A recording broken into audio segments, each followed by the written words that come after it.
No Saber Direito desta semana, você vai ter lições sobre teorias do crime.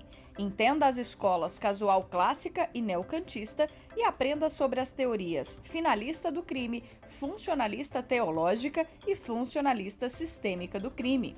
As aulas são com o professor Ivan Moraes Ribeiro.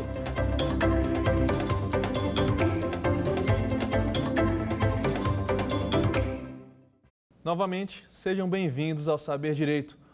Hoje, na nossa segunda aula, vamos tratar sobre a segunda escola da teoria geral do crime, a escola neoclássica, neocantismo. O nazismo aconteceu aqui, ela estava presente no nazismo e eu vou explicar as relações que ela teve com o nazismo. Vou explicar quem era o autor principal, vou explicar a falácia naturalista. É uma aula que eu considero uma das mais interessantes do direito penal. Não perca e assista até o final. Interaja, compartilhe, curta. Saber Direito está no ar com a segunda aula. Nós estávamos falando na primeira aula sobre o império da razão.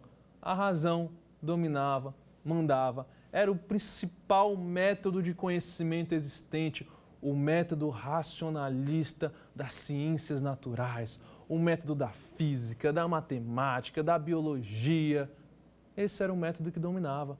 E ele foi tão importante, trouxe avanços tão magníficos, que ele surgiu também no direito penal, com a dogmática penal, direito penal moderno, questões de racionalidade. Foi muito importante a escola causal clássica, foi muito importante, muito importante. Trouxe institutos valiosos, trouxe a racionalidade para o direito penal. Todavia, direito não é só razão. Direito não é só o racional. Um conhecimento objetivo, sem valor. Não é.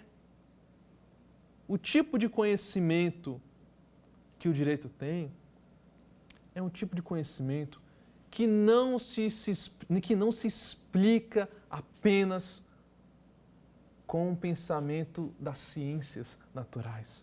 Não se explica. Explica o amor aí para mim, em termos racionais. Me mostra uma fórmula mágica, uma equação geral que explica o amor, que explica um sentimento, que explica um valor. Já imaginou? Já imaginou direito sem valor? Já imaginou que o direito sem valor, o direito penal sem valor, não tem um princípio da insignificância? O princípio da insignificância é carga valorativa na interpretação. Então, se Nádia furtou um sabonete e um saco de arroz para alimentar seus filhos, na plataforma causal clássica, ela cometeu um crime. Por quê? Porque ela foi contra a lei. É objetivo. Fez? Não me interessa. Está na lei. Isso é justo? Não é justo. Não é justo. E o princípio da insignificância? Cadê a carga valorativa, meu Deus? Ela roubou apenas ou furtou, não furtou no caso, furtou apenas um sabonete, um saco de arroz. Eu vou aplicar o direito cru, nu, objetivo, a letra da lei fria nesse caso? Não, não faz sentido, não é justo. E aí começam os valores a voltar para o direito penal. A dogmática penal começa numa plataforma positivista, numa plataforma das ciências naturais, porque para eles o direito tinha que ser física, tinha que ser matemática, tinha que ser biologia. Até que os filósofos começaram a falar, isso não faz sentido. O direito não é isso. O direito é justiça. Aplicar uma lei é ser justo, é buscar a justiça. E a justiça não se tem na letra fria da lei. A letra fria da lei é importante? Muito. Traz segurança jurídica, traz previsibilidade, traz garantia para os acusados. Mas o direito não é ciência natural. O direito não é física. O direito não é matemática. O direito é algo maior. O direito é algo mais completo. O direito tem a justiça, tem valores. E nós não podemos fincar nossa teoria do crime, do direito penal, em uma plataforma exclusivamente positivista como os clássicos faziam, como os causalistas clássicos faziam. Nós não podemos, por exemplo, considerar que você não possa perceber que existe na tipicidade, por exemplo, uma questão de lesão ao bem jurídico. Não basta estar na norma. Vou dar um exemplo. Jogar lixo na rua é crime. Para a plataforma positivista, causalista clássica, é crime. Está na lei. Mas não basta isso para a escola subsequente. Não basta isso porque a lei tem que refletir uma lesão significativa a um bem jurídico especial, ao bem jurídico de maior valor. E aí entram vários princípios, direito da intervenção mínima, subsidiariedade, diversos princípios. Mas o direito, ele é formado também por valores, por aspectos axiológicos. E aí nós temos vários filósofos, perceba a filosofia no direito, vários filósofos dizendo da falácia naturalista. Não se explica o mundo, essa falácia naturalista. Não se explica o mundo com apenas um tipo de metodologia que é das ciências naturais. Ela foi importante? Crucial, sensacional, perfeita. Lembre-se que a Revolução Industrial desta época, ela primava por conhecimentos que trouxessem lucro, trouxessem sistematização, racionalização. Mas aí começou a ter o quê? Com a exploração dos empregados, começou a ter uma modificação no cenário filosófico para falar que nem tudo era razão. A razão que já dominava desde o século XVIII e já tinha indícios desde Tomás de Aquino, desde Santo Agostinho, Descartes, ela começa a ser questionada depois de muitos séculos, depois de muitos anos. Ela começa a ser questionada. E o direito penal vai refletir isso, porque o direito penal é filosofia, o direito penal é sociedade, o direito penal é tudo isso. Então, esse tipo de conhecimento em que a razão mandava, os filósofos começaram a dizer, não, peraí, a razão não manda em tudo. Alguns tipos de conhecimento não são perceptíveis através do método das ciências naturais, de causa e efeito, de método objetivo, sem valor, sem critérios axiológicos. A razão não manda em tudo. A razão manda em uma parte, em um tipo de método de conhecimento, mas há outras coisas do universo que não são explicáveis através do método positivista científico. Existe. E o direito é uma delas. Então eles começaram a falar o seguinte, os causalistas clássicos, isso daí que você está falando, um direito penal exclusivamente baseado numa plataforma objetiva, positivista, isso não existe, o direito é maior que isso. E a partir do momento em que eles mudam a plataforma, eles mudam a percepção de todos os elementos do crime. Mudam a percepção de tipicidade, de licitude e culpabilidade. E é por isso que é importante conhecer o cenário filosófico. E é por isso que é importante conhecer o cenário do contexto fático, filosófico, histórico, incluso em todo esse aspecto. Em todo esse aspecto. Então entendam, na primeira parte dessa aula que eu falei até agora, a razão é criticada. O método positivista científico está sendo criticado, chamado de falácia naturalista. Está sendo criticado. Ivan, tudo bem, mas assim, você tem algum exemplo assim para me dar, para eu conseguir gravar na imagem, na mente a imagem de alguma coisa, para que eu possa identificar? Eu tenho.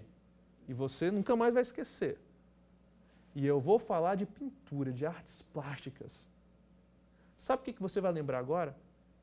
Em 1916, 17, tem um artista plástico que fez muito sucesso. Presta atenção. Esse artista fez não é uma escultura, ele pegou um objeto e falou que aquilo ali era arte.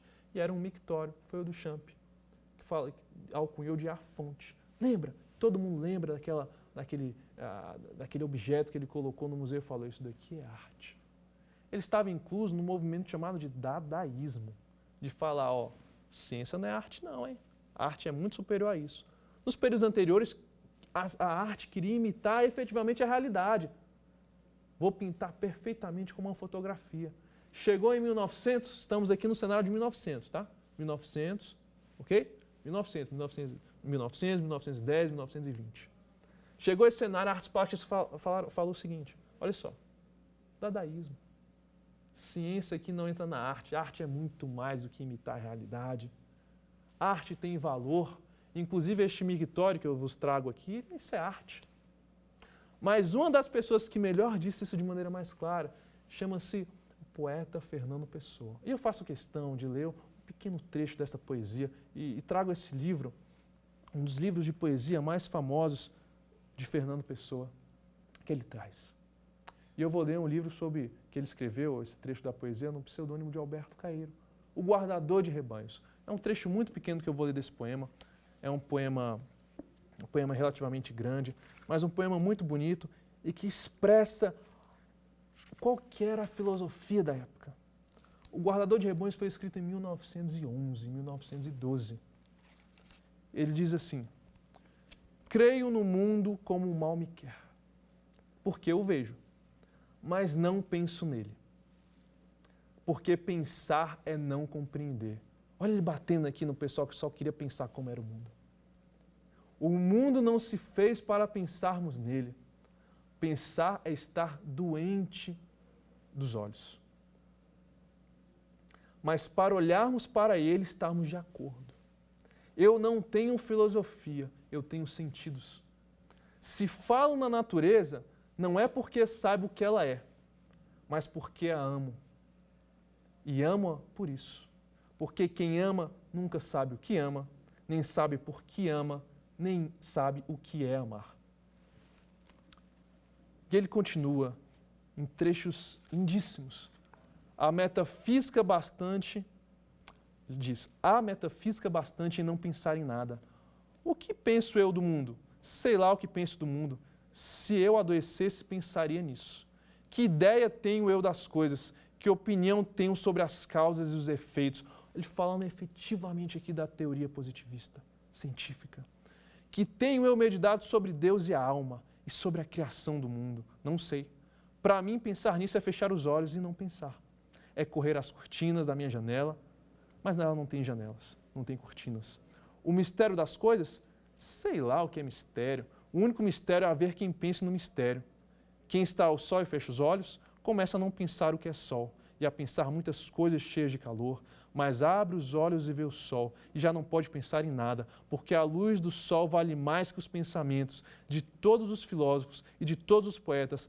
A luz do sol não sabe o que faz e por isso não erra, é comum e é boa. Isso é a tradução do cenário da época, de 1900, 1910, 1920, em que a razão, o conhecimento científico positivista está ruindo. Fernando Pessoa consegue captar isso de modo perfeito na poesia. O dadaísmo consegue captar isso nas artes plásticas. Nessa época nós temos várias revoluções do proletariado no mundo, insatisfeitos com as condições de trabalho que a Revolução Industrial causou. Nós tivemos a Primeira Guerra Mundial nesta época. Então, este é o cenário. E como que isso, Ivan, chega no direito penal? Chega da seguinte forma: o direito não é só razão, não é só conhecimento objetivo. O direito também é valor. O direito também é valor. O direito também é valor. A plataforma agora que a teoria dessa época vai se basear é uma plataforma axiológica, é uma plataforma de valor. Isso vai influenciar todos os elementos do crime, de como se via o crime. Não se via o crime mais de modo seco objetivo, se via o crime agora com valor. Se via o crime agora com valor. A teoria agora que vai se basear os neoclássicos do causalismo, ou também chamados de neocantistas, o neocantismo, é a filosofia dos valores. Filosofia dos valores.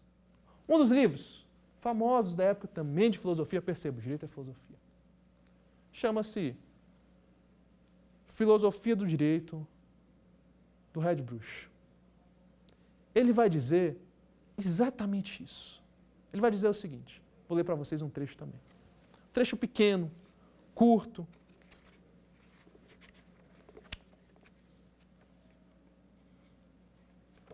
Ele diz o seguinte: a cultura, tal como descrita pelos historiadores, não é de modo algum puro valor, mas antes uma mescla de humanidade e barbárie, de bom, de mau gosto, de verdade, de erro, mas que em todas as suas manifestações, seja como inibição ou exigência de valor, seja como falta ou realização de valor, nunca pode ser pensada sem vínculo com o valor. Ele está falando que a cultura não pode ser dissociada de nenhuma forma dos valores. De nenhuma forma dos valores. O que ele está dizendo aqui é que existe uma ciência da cultura, que existe uma ciência dos valores, que o direito está em curso nisso. O direito não é só matemática, o direito não é só física, o direito não é só biologia. E agora a gente vai entrar nos elementos específicos. Demos para vocês o contexto fático. O contexto fático é esse, o contexto histórico-filosófico, filosofia dos valores. E aí o principal autor dessa escola que vai surgir baseada nesse fenômeno, nessa plataforma, é o Mesmer. O Mesmer, que é por muitos atribuídos como um dos doutrinadores do nazismo. Mesmer desenvolve, é o principal expoente, entre outros aqui como Frank, mas ele é um dos principais expoentes da escola neoclássica, da escola causal neoclássica ou da escola também chamada de neocantista. Vamos lá falar um por um dos elementos. Bom, começamos pela ação que está dentro da tipicidade, mas entendeu que a ação é importante para qualquer escola. O que é uma ação criminosa? Vimos que para o causalismo clássico, a ação seria uma mera movimentação. Seria uma mera movimentação humana em que causaria um resultado naturalístico, que causaria uma modificação no mundo exterior. Lembra? Causa e efeito. O que seria ação nesse sentido? Seria isso, para o causalismo clássico. Porque eles estavam baseados numa plataforma positivista. Para os neocantistas, vem valores. Então não pode ser só uma movimentação humana. Não pode ser uma movimentação humana, como se fosse um objeto, ou analisando um objeto de lançar uma bola, de atirar, de dar uma facada. Tem valor agora. Tem valor. E o que é a ação, então, para os neocantistas? A ação criminosa é a conduta humana. Antes era movimento humano, agora é conduta humana. Conduta humana pressupõe um valor, algo mais cheio de valor, é uma conduta humana. Conduta. Não é um mero movimento como um objeto, como uma máquina. A plataforma agora é outra. Então a ação para os neocantistas é uma conduta humana e voluntária que modifica a realidade exterior. Eles continuam pensando na questão da modificação do cenário exterior. Então os crimes formais ainda não são respondidos aqui. Continuando, então a ação para os neocantistas é exatamente isso. É uma conduta humana. Antes, para a escola causal clássica, era um movimento humano. Agora é uma conduta humana. Conduta pressupõe algo com valor, algo do ser humano, algo que está ali dentro, refletindo a plataforma. Então a ação para eles é isso. Está dentro da tipicidade. O que é tipicidade? O que é tipicidade para os neocantistas? Nós vimos que para os causalistas clássicos, tipicidade era algo objetivo. Está na lei? Ou está na lei? Não está. Opa! Se está na lei é crime, se não está na lei não é crime. Tinha um cardápio de condutas ali criminosas. Matar um homem, lesionar um homem, causar lesão, danificar um objeto de uma pessoa. Nós tínhamos um cardápio ali de leis, um catálogo de crimes, como diz a Belle. Objetivo, está ali ou não está? Ponto final. Para os neocantistas, que são os neoclássicos, ele vai falar o seguinte, opa, peraí. Tudo bem, eu concordo com você que tem um aspecto objetivo sim. Mas não é só isso, minha plataforma aqui é de valores. Não é só aspecto objetivo, também tem subjetividade. E aonde que entra a subjetividade e os valores aqui? Sabe onde entra? Entra na lesão ao bem jurídico. Olha surgindo a lesão do tal bem jurídico aí. Não basta estar na lei, aquela conduta tem que lesar um bem jurídico. Porque se não lesar um bem jurídico, não é crime, não preenche a tipicidade. Para os causalistas clássicos, isso não interessa. Está na lei, crime, não está, não é crime. Para os neoclássicos, além de estar na lei, aquela conduta tem que ser apta para lesar um bem jurídico. Porque se não lesar um bem jurídico, não preenche a tipicidade. Por quê? Porque para os neoclássicos, a plataforma, a estrutura em que a teoria está afincada é a estrutura de valores. E trouxe valores para a tipicidade. E o valor da tipicidade é o quê? É a lesão ao bem jurídico. Surge aí aquela questão de ter que lesar um bem jurídico. Olha que coisa incrível. Surge aí, os neocantistas. Em 1915, 1920, por aí. Surge nesse momento. Ivan, Os neocantistas foram até quando? Assim, como uma banda, a banda tem um momento que nasce, tem um momento que faz um baita sucesso, tem um momento que não faz tanto sucesso. Então a gente não pode delimitar, surgiu em tal data e terminou em tal data. Tá? Isso não é nasceu em tal lugar e morreu em tal ano. Não é assim. Mas o período que ela teve maior adesão, maior força, foi por ali, entre 1920 até 1950, 1940. O ápice dela é entre 1920 a 1940. Só para vocês se situarem em termos temporais. Mas isso não é fechado. Isso não é fechado, isso não é algo certo, não é matemático. Então, só para vocês se situarem no tempo. Se situem bastante no tempo. O nazismo está ali, está nesse período. Lembra, esses autores todos são alemães. O direito penal, todo esse direito penal desenvolvido está sendo desenvolvido na Alemanha. Belling é alemão, Litz é alemão, da Escola Causalista Clássica. Agora temos Mesger também, da Alemanha. E o nazismo está ali. O período do nazismo coincide com o neocantismo. O período do nazismo coincide com o neocantismo. E no final da aula eu vou falar como que o neocantismo dialoga com o nazismo. Não perca, fique aí. Continuando. Então a ação para o neocantista era isso, era um conduto humano. A tipicidade era uma tipicidade em que se inclui um elemento subjetivo. Além do objetivo, se inclui um elemento subjetivo. E qual era esse elemento subjetivo? Era a lesão a um bem jurídico. Tinha que ter uma lesão a um bem jurídico. Se não tivesse uma lesão ao bem jurídico, por mais que tivesse previsto em lei, não seria crime. Não estaria preenchido o primeiro elemento do crime, que continua sendo tipicidade, ilicitude e culpabilidade. Os elementos não mudam. O que muda é a plataforma em que eles vão estar colocados e a interpretação que vão se dar a eles. Mas os elementos, o crime, a estrutura analítica do crime não muda. Até hoje é assim no Brasil. Não muda. Hoje temos temperamentos de novas teorias, mas continua tipicidade, licitude e culpabilidade. Então a tipicidade para os neocantistas tinha esse elemento a mais. Então que todos entendam, tinha esse elemento a mais da tipicidade. A conduta também tinha, caráter subjetivo de conduta humana, valoração maior. E a tipicidade tinha a lesão ao bem jurídico, não era só ter o catálogo de crimes, não era só estar previsto em lei, tinha que lesar algum bem jurídico. Porque se tivesse previsto em lei e não lesasse algum bem jurídico, crime não seria. Não estaria preenchido o pressuposto, o elemento da tipicidade. Todos entendam isso. E agora a gente vai analisar, vamos analisar a ilicitude. Vamos analisar a ilicitude. Então, lembrando que a tipicidade tinha esse elemento subjetivo que a gente caracteriza como tipicidade material. Só uma coisa que eu esqueci aqui, mas que todos entendam. Como tem esse elemento subjetivo, a gente chama de tipicidade material. Em contraste com a tipicidade anterior dos causalistas clássicos, que era a tipicidade formal, que não tinha elemento subjetivo. Então, a tipicidade para os neocantistas é uma tipicidade material, porque tinham um fator de valoração. E esse fator de valoração era a lesão ao bem jurídico. Perfeito? Então, agora, ilicitude, para que todos possam entender. Ilicitude que também é chamada de antijuridicidade. Ivan, e a antijuridicidade e a ilicitude? Também é material? Porque, pelo que você tinha falado, a ilicitude para o causalista clássico, ela era formal, não tinha elementos valorativos. Continua sendo assim para os neocantistas? Bom, a minha resposta é que não. Porque agora a plataforma é outra. Tudo que você imaginar agora tem valor. Tudo tem axiologia, tem critérios axiológicos incluídos, porque a plataforma é assim. Era uma crise muito grande da razão, todo mundo batia na razão. Lembra? Dadaísmo, a fonte lá, o mictório que o Duchamp pegou e falou que era arte. Esse poema que eu li do Fernando Pessoa. Então, tudo agora tem valor. Então, a licitude também vai ter que ser relida agora sobre uma plataforma de valor. Sobre uma plataforma de valor. E qual que é o valor aqui que se coloca? O valor de danosidade social. Olha só que interessante.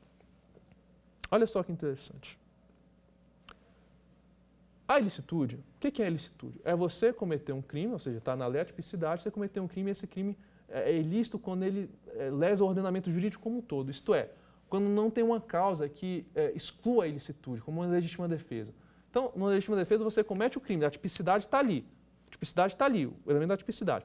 Mas quando você vai para a ilicitude, que é o segundo elemento, na ilicitude, o ordenamento jurídico permite matar em legítima defesa. Um exemplo disso.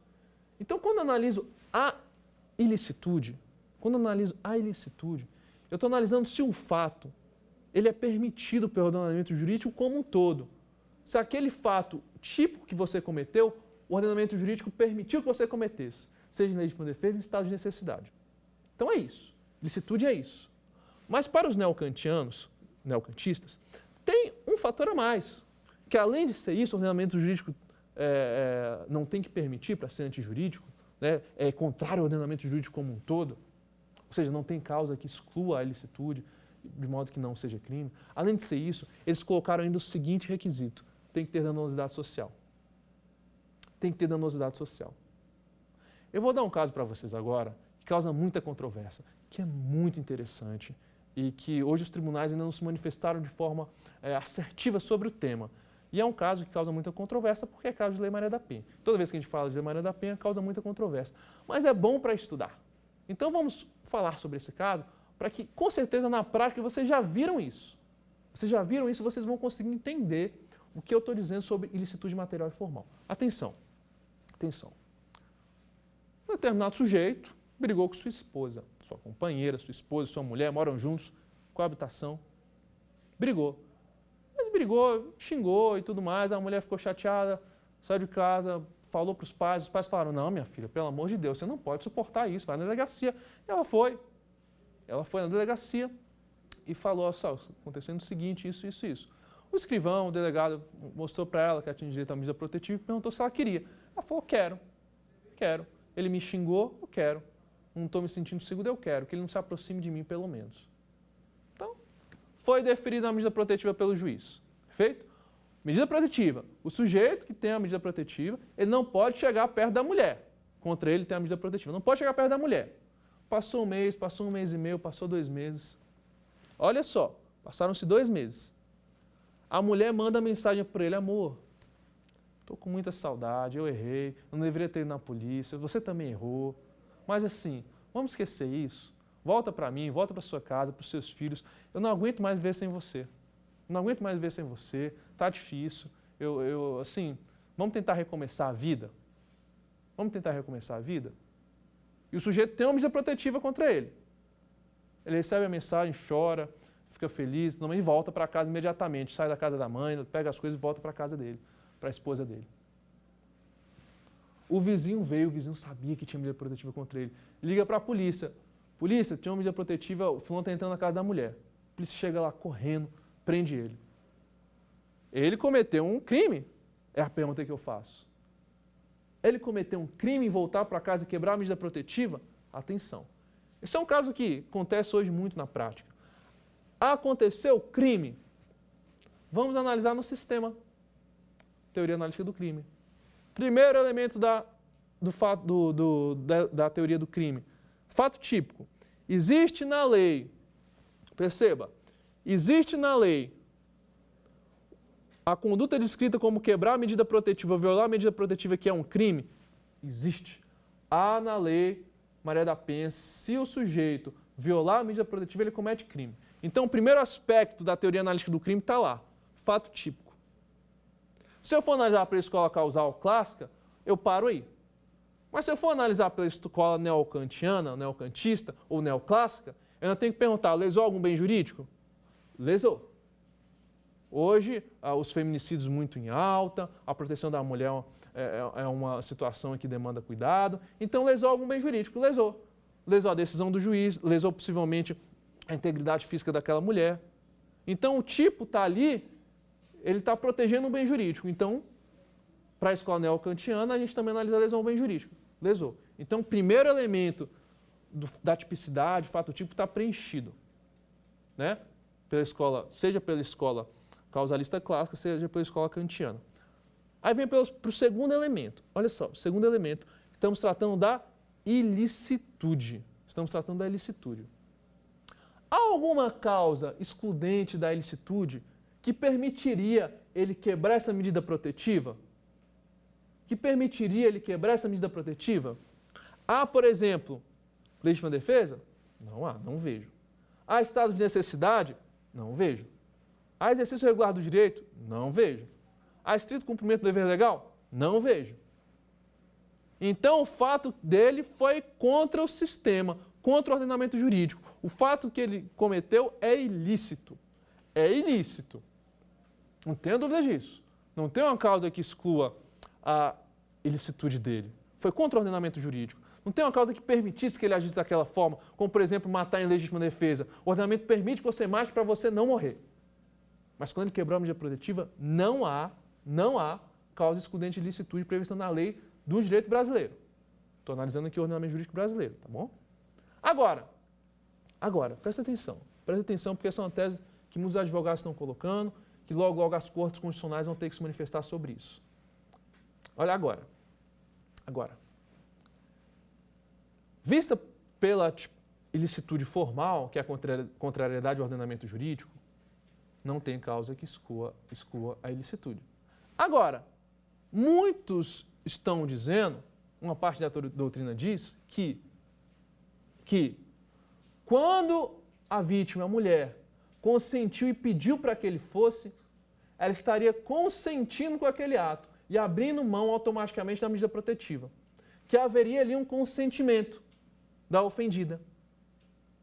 Que haveria um consentimento da ofendida, que não estava trazendo uma danosidade social. Ora, se a própria mulher, que é protegida pela medida protetiva, não quer aquela medida protetiva mais, quem é o Estado? Que danosidade social que traz a quebrar aquela medida protetiva? Não traz. Uma parte da doutrina está dizendo isso. Mas quando eu começo a analisar sobre danosidade social, eu estou colocando valor. Eu estou analisando sobre um viés, naquele momento, um viés neocantista. Hoje em dia, a gente fala de finalismo, mas analisando sobre a escola neocantista. O finalismo vem depois do neocantismo, que ainda absorve essa ilicitude material. Mas quando eu falo de valor, danosidade social, eu estou trazendo a ilicitude um elemento de subjetividade, um elemento valorativo. Então, eu estou tratando de ilicitude material. Hoje, só para esclarecer sobre essa questão que eu falei de descumprimento de medida protetiva, algumas decisões de tribunal estão dizendo que a vítima não poderia abrir mão desse direito. Hoje eu estou falando em 2021, são os precedentes que possuem hoje em dia. Que a vítima não poderia abrir mão desse direito, que a violação desse crime, o bem jurídico protegido seria a decisão judicial. Então, para que todos entendam isso, existem precedentes desse lado, mas parte da doutrina disso poderia ser o consentimento do ofendido. Então, só para fazer essa pequena observação. Mas continuando. Então, se eu trato de ilicitude formal, eu só analiso se tem causa que exclua a ilicitude, ou seja, que o ordenamento jurídico permitir ele, de algum modo, praticar aquele fato típico, que estaria preenchido o primeiro elemento. Outro exemplo, o pugilista, quando causa lesão corporal em alguma pessoa, ele praticaria em tese o primeiro elemento do crime, que seria o fato típico, lesionar outra pessoa, mas ali, o ordenamento como um todo, permite que ele vá para uma luta de boxe, entende? Tem uma causa excludente de ilicitude. E quando eu falo de ilicitude material, isso é formal. Quando eu falo de material, eu ainda tenho que analisar se aquela situação causa danosidade social. É como se fosse um subelemento a mais para saber se vai ter o crime ou não. Porque se não causar danosidade social, eu posso falar que aquela conduta não foi ilícita. Então, a ilicitude para o neocantista, ela é material, assim como a tipicidade, porque estamos sobre uma plataforma de valores. Então, o injusto. Ivão, o que era o injusto? O que era o injusto? Atenção. O injusto era tipicidade e ilicitude. O injusto para a escola neocantista é um injusto material, porque traz elementos subjetivos. O injusto é um injusto material, porque traz elementos materiais, é um injusto que traz elementos valorativos. A tipicidade é material e a ilicitude é material. Então, o injusto para a escola neocantista é um injusto material. E para a escola causal clássica é um injusto formal. Percebe? Isso é muito importante. E aí vem o último aspecto, o da culpabilidade. O elemento da culpabilidade. Lembra que para a escola causal clássica, a culpabilidade era psicológica, o elemento era o dolo e a culpa. Mas agora eu preciso trazer um elemento mais de valor aqui, porque tudo é valor, os neocantistas são valores, filosofia dos valores. E traz uma questão muito interessante, chamada de, atenção, é aqui que surge a exigibilidade de conduta diversa.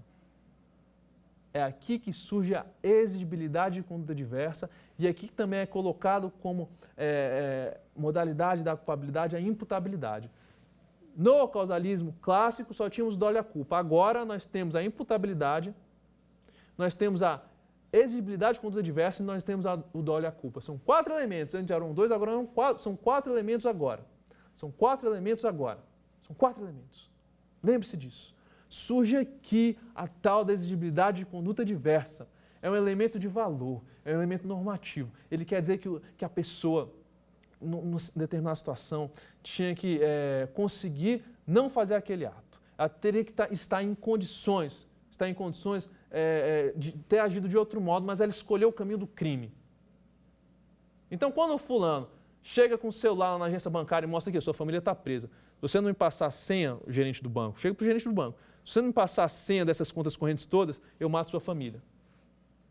O gerente pode agir de outro modo? Não pode. Então, ele não estaria ali preenchendo a culpabilidade. A exigibilidade de conduta diversa seria o agir de outro modo. Ele poderia agir de outro modo e não agiu. Surge aqui, porque é um elemento valorativo. O que é agir de outro modo? É um elemento valorativo. Surge aqui, atenção, surge aqui. E é por isso que a gente chama, olha só, é por isso que a gente chama a teoria da culpabilidade neokantista de teoria psicológica, porque o dolo e a culpa ainda estão lá, teoria psicológica normativa, porque surge um aspecto normativo, a gente fala de valor, um aspecto valorativo, que é a exigibilidade de conduta diversa. Ivan, então o que você está me dizendo é que antes disso não existia exigibilidade de conduta diversa no sistema da teoria do crime? Não. Surge aqui o neokantismo.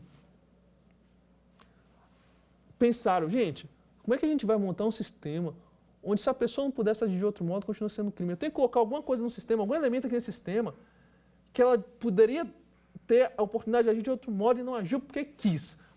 Escolheu o caminho criminoso. Surge aqui. O sistema do direito penal está sendo formado, várias coisas estão sendo colocadas, e é isso que vai dar esse sistema todo, essa coisa maravilhosa que é o direito penal. Surge aqui para os neokantistas. Para os neokantistas. Então, culpabilidade entre o elemento da exigibilidade de conduta diversa e a imputabilidade também como elemento. Antes ela era só pressuposto para o causalista clássico, agora surge como elemento. Então são 4 elementos. Grave isso. E é por isso que a gente chama de psicológica normativa, porque continua psicológica com dolo e a culpa e agora tem o elemento normativo, que é a exigibilidade de conduta diversa, que é um elemento importantíssimo. Surge aqui. Surge aqui. Tá, Ivan, mas você está falando que vai falar do nazismo? Fala. Qual que era a relação do neokantismo com o nazismo? Qual que era a relação, Ivan? Presta atenção. A crítica que se faz ao neokantismo, que por trazer muito valor, ele era muito aberto.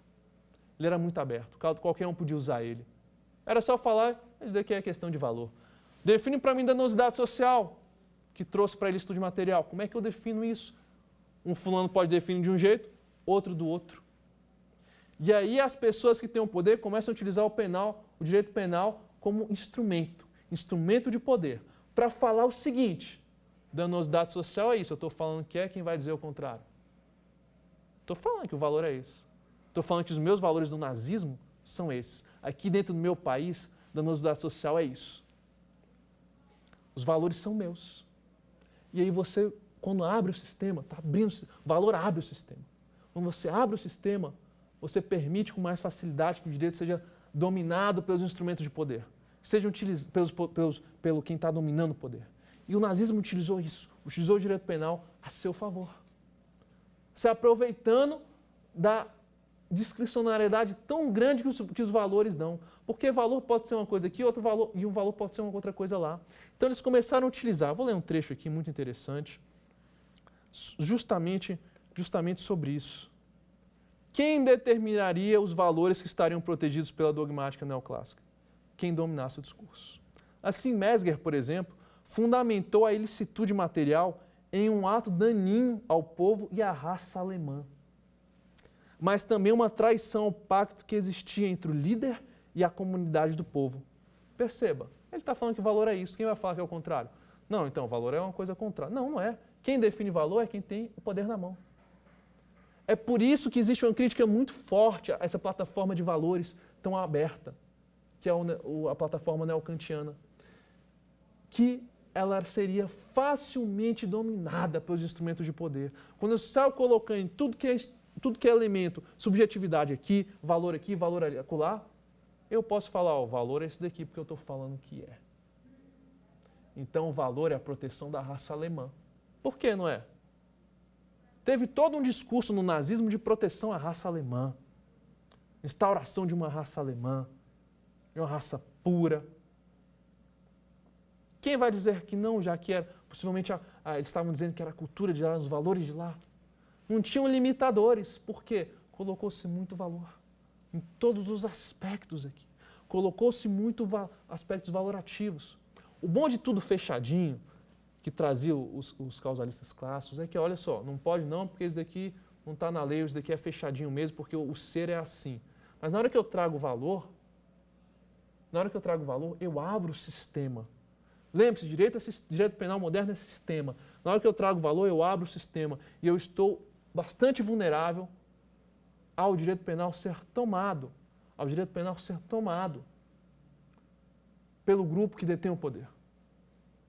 Ah, Ivan, então quer dizer que o direito não tem que ter valor? Tem que ter valor. Mas tem que ter alguns instrumentos que nós vamos ver depois no funcionalismo, na quarta aula, que limitam a discricionariedade desses valores. Porque se aprendeu-se com a Segunda Guerra. Mundial. Que não pode deixar um poder punitivo totalmente aberto. Porque se eu deixo um poder punitivo totalmente aberto, ele pode ser facilmente tomado. Então é essa relação do neocantismo, essa plataforma extremamente subjetiva, cheia de valores, que transformam o neocantismo, a plataforma neocantista, em uma plataforma dominável, em uma plataforma muito, mas muito aberta, em que qualquer um pode tomar uma decisão, e essa decisão pode não ser a mesma aqui, que é em outro lugar.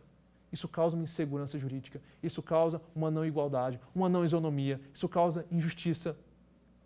Não que o direito não tem que ter valores, tem que ter valores, mas tão aberto assim, era a principal crítica que se fazia ao neocantismo, essa plataforma neocantista, em que tinha um injusto material, em que tudo poderia ser colocado ali como sendo o principal valor, e que ninguém falaria ao contrário, porque a cultura seria o que determinaria o detentor do poder. É isso que fala, essa relação entre o direito penal e o nazismo, com base na dogmática penal. E é por isso que o direito penal é tão interessante. O direito penal está nos maiores fenômenos de toda a história da humanidade. Sempre vai ter o direito penal. Sempre o direito penal vai estar lá. Porque o direito penal é o Estado é punição. Uma das principais características do Estado é punir, é garantir um pacto social, é garantir uma segurança jurídica. E a segurança jurídica se constrói principalmente através do direito penal. E é por isso que o direito penal é filosofia. E é por isso que o direito penal tem tantos doutrinadores com base filosófica tão fortes. E é por isso que as coisas surgem no direito penal primeiro que surgem nos outros direitos. Porque a base filosófica é muito importante. Porque todos os acontecimentos da humanidade, o direito penal estava lá, do lado, observando, mas lá estava, sendo utilizado como instrumento ou sendo utilizado como garantia. Mas estava. O direito penal está no que nós conhecemos como sociedade. É o direito mais incisivo, é o direito mais presente, é o direito que impõe. E através da construção de um sistema, que é o direito penal moderno, tentou-se limitar o poder. E claramente, no nazismo, o direito penal não limitou o poder. O direito penal no nazismo não conseguiu limitar o poder. O direito penal ficou de joelhos para o poder. O direito penal se ajoelhou. No momento mais importante em que o direito penal deveria ser altivo, garantir todos os direitos do homem. Uma construção que já havia mais de 100 anos, há mais de 150 anos. No momento em que ele deveria garantir, ele não garantiu. E isso foi marcante para o direito penal. Lições foram extraídas daí, que modificaram o sistema, como veremos nas próximas aulas. Modificaram o sistema, começou a se olhar o direito penal de um modo mais sério, mais rígido, mais fechado, por conta do nazismo. Por conta de que o direito penal não conseguiu barrar uma das principais atrocidades que já foram vistas na humanidade. No momento que ele deveria, no principal momento, no momento que ele deveria brilhar, na construção que já vinha de muitos anos, de garantia, de segurança jurídica, de garantia de direitos humanos, ele falhou. Isso foi traumático. Isso trouxe reflexos importantíssimos para o direito penal. O ser humano, ele tende à maldade. O direito o direito. Relembra-o constantemente que ele não pode ser mau, senão vai ter uma pena, senão vai ter uma sanção. Uma das funções do direito é garantir a segurança jurídica. Uma das funções do direito é relembrar o indivíduo dia após dia que ele tem funções sociais, que ele tem papéis sociais, que ele tem reciprocidade e solidariedade com o próximo, para viver em sociedade, para estar em sociedade. E quando eu construo um sistema, eu estou garantindo segurança jurídica. Eu estou falando que o direito vai ser rígido, o direito vai ser um só, em qualquer lugar que se aplique o direito. Não pode ser uma maneira desmedida para valores, mas também não pode ser sem valores. A plataforma neocantista recebe diversas críticas, mas não se pode elogiá-la, não posso deixar de elogiá-la, que ela trouxe reflexos importantes, trouxe a perspectiva de valores para o direito, trouxe essa perspectiva maravilhosa que é a perspectiva de valores. Mas, de fato, ela trouxe fatores ela trouxe fatores que, infelizmente, não garantiram o direito, não garantiram a segurança jurídica por ser por demais aberta. Mas as categorias que ela trouxe de valores foram importantíssimas. A filosofia dos valores foi uma filosofia muito importante para desmistificar o mito da razão, da racionalidade, do método positivo e do método científico como o principal da humanidade do conhecimento. Na história das ideias ocidentais está lá escrito que o mito da razão caiu por terra. E nós fomos para um outro extremo. O valor dominando tudo e o sistema muito aberto. É preciso um equilíbrio, que os outros sistemas vão pensar sobre isso, ainda mais depois do evento traumático que foi o nazismo. Mas agora vamos para as questões. Vamos para as questões, vamos ver se a gente consegue entender. E as outras aulas também serão importantes, porque será o pós-nazismo. O que veio depois? E a gente vai continuar batendo nesses pontos, nessas categorias, para que todos consigam entender. Mas, por mais, vamos para as questões. No ar, o quiz. Questão 1. A antijuridicidade neoclássica é do tipo A, formal, B, material, C, formal e material, D, substancial. Bom, conforme eu já tinha dito durante a aula, a antijuridicidade do neoclássico, do neocantismo, ela vai ser uma antijuridicidade em que se colocam aspectos valorativos. E se eu coloco aspectos valorativos, ela vai ser material, ela não vai ser formal. Formal é para os causalistas clássicos. Então, das opções formal e material substancial, a que melhor encaixa, ou a que é a antijuridicidade neoclássica, é do tipo material. O gabarito da questão é B. Vamos agora para a segunda questão. Todos atentos? Vamos lá resolver a segunda questão.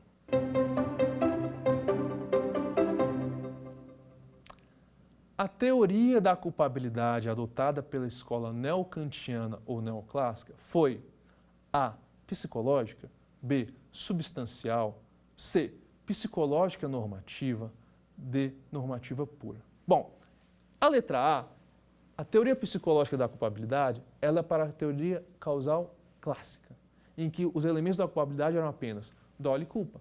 Era o que ligava o indivíduo ao fato. Lembra, impedindo a responsabilização objetiva e permitindo só a subjetiva. Então, a psicológica, a letra A, é a causal clássica, então não é a resposta dessa questão. A letra B fala substancial. Esse daqui foi apenas um termo que eu coloquei para confundir os candidatos, não existe essa teoria substancial. A letra C fala sobre psicológica normativa. Esse é o gabarito da questão. A teoria neocantiana, como eu expliquei, a neoclássica, ela traz, além do elemento psicológico do dolo ou culpa na culpabilidade, ela também traz um novo elemento, que vocês vão lembrar que eu falei aqui com vocês, que é exigibilidade e conta diversa. Esse elemento é um elemento valorativo normativo. E é por isso que ela é chamada de teoria psicológica da culpabilidade, psicológica normativa, porque traz o dolo e a culpa, que fala-se psicológica, e traz o normativo, que é a exigibilidade e conta diversa. E também traz a imputabilidade. Então, a teoria neocantiana da culpabilidade é uma teoria psicológica normativa. O gabarito da questão é a letra C. E a letra D fala sobre normativa pura, que a gente vai ver depois, que vai ser no finalismo. Vamos para a próxima questão? Estão acertando? Vamos para a 3. Qual dessas expressões se refere à teoria causal clássica neocantiana? Então, qual dessas expressões está se referindo à teoria causal neoclássica kantiana? A, positivismo, Belling, B. Bom, o B fala de teleológico, Roxin, ou Roxin. C, ontológico, Veltson e pós-nazismo. Ou D, valores, axiológico e Mesger. Em relação a A, quando fala sobre positivismo em Belling, está referindo à escola anterior que estudamos na aula 1, que fala sobre a teoria causal clássica. Então, não é a resposta da questão. A letra B fala sobre teleológico e Roxin. Veremos na aula 4 que se trata, essas expressões se referem ao funcionalismo e não à teoria neocantiana.